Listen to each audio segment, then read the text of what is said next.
Hello mga kainday! Another day, another vlog po tayo. Cooking tayo ng ating lunch. At simple lang ang ating lunch mga kainday. It's a pure chicken. Chicken caldereta. Yan. Wala tayong gulay dyan mga kainday. Wala tayong nilagay na veggies. At ano muna tayo, pure chicken. Tingnan natin kung ganun din ba siya kasarap. Charot! Mga kainday, pasensya na kayo sa aking boses kasi medyo masama ang ating pakiramdam ilang araw na to. Kaya ayan, medyo paus tayo kasi iniibo tayo.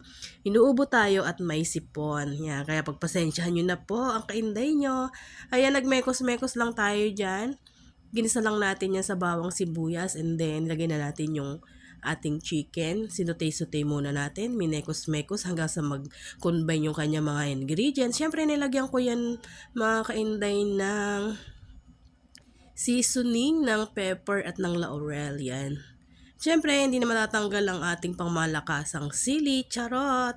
Ay na makainday ang ating ulam. Lalagyan ko yan ng rino para mas masarap. Ang ating super yummy na chicken kare-kare, no veggies, charot. Yan guys, ang ating ulam mga kainday. It's so yummy na dyan. Luto na yan. Pwede na tayong kumain. Done cooking na tayo. Bye-bye!